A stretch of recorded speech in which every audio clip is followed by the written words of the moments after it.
Many people here know that although I hadn't heard of him yet, when I was a kid, I wanted to grow up to be Stan Strickland, basically. I did try to play the saxophone. And this next poem, Ginza Samba, is taken from the name of an actual jazz tune. And it has a true account in it of the invention of the saxophone, which was invented in Paris by a Belgian man named Sax. Adolphe Sax invented the saxophone. And you might say, therefore, it's a Belgian instrument or a European. No, it's an American instrument, isn't it? In fact, it's an African-American instrument. For me, that's an important model for all culture. Why did it become a Black American instrument?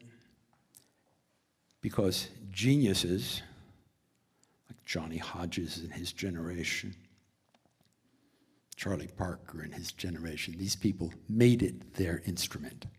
And that is, for me, the essential act of culture, is whatever you inherit, whatever is around, you make it your instrument.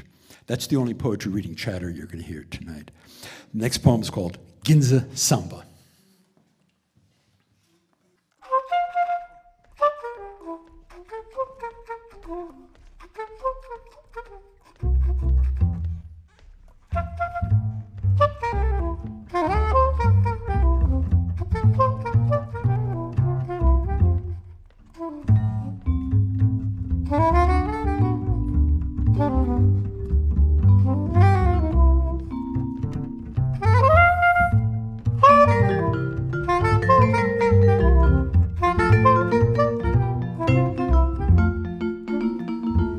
A monosyllabic European named Sax invents a horn.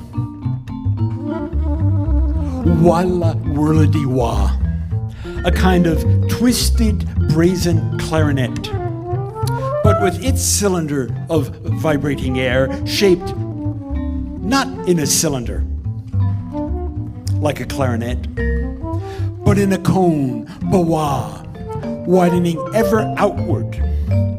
Bawa, spouting infinitely upward through an upturned, swollen golden bell, rimmed like a gloxinia flowering in Sax's Belgian imagination and in the unfathomable matrix of mothers and fathers, a genius graven humming into the cells of the body. In the cells of the body, or saved, cupped in the resonating grail of memory, changed and exchanged, as in the trading of brasses, pearls, and ivory, calicos, and slaves, slave laborers, and slave girls, two cousins in a royal family of Niger known as the Birds, or Hawks.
cousins in a royal family of Niger known as the Birds or Hawks. In Christendom, one cousin's child becomes a, quote, favorite Negro, end quote, ennobled by decree of the Tsar. Ennobled by decree of the Tsar, he founds a great family, a line of generals, dandies, and courtiers, including the poet Pushkin. The poet Pushkin killed in a duel concerning his wife's honor. Pushkin killed in a duel concerning his wife's honor, while the other cousin sails in the belly of a slave ship to the port of Baltimore, where she is raped and dies in childbirth.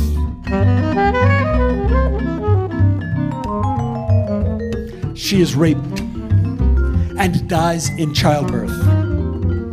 But the infant will marry a Seminole. The infant will marry a Seminole, and in the next chorus of time, their child fathers a great hawk or bird with many followers.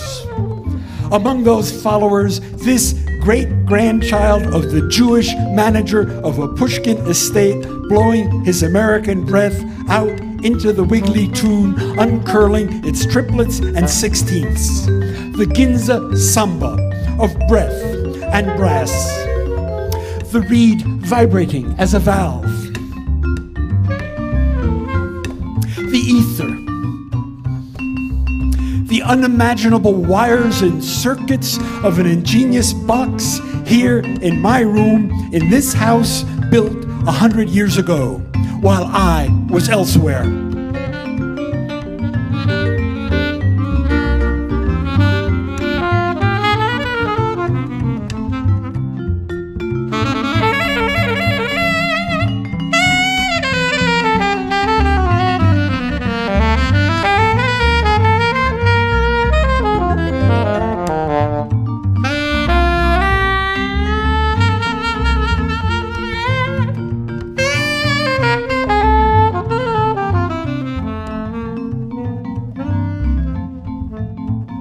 It is like falling in love.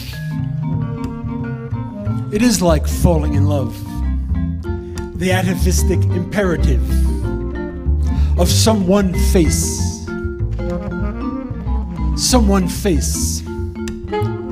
or voice. The skill, the copper filament, the golden bell full of notes twirling through their invisible element from Rio to Tokyo and back again, gathering speed in the variations as they tunnel the twin-haunted labyrinths of stirrup and anvil, echoing here in the hearkening instrument of my skull, attending to the twisted, blazing clarinet, widening ever outward and bois spouting infinitely upward through an upturned, swollen, golden bell rimmed like a gloxinia, flowering in Sax's Belgian imagination.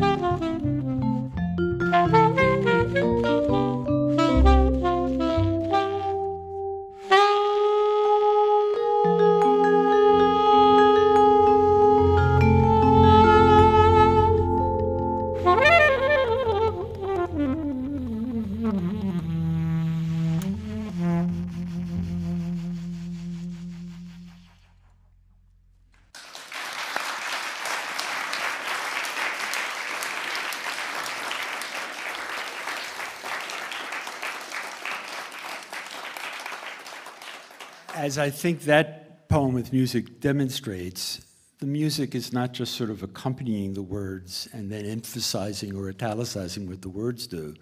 So if the poem includes some of the most horrible possible aspects of human culture, such as rape, slavery, their legendary factual combination, the music is not necessarily emphasizing that.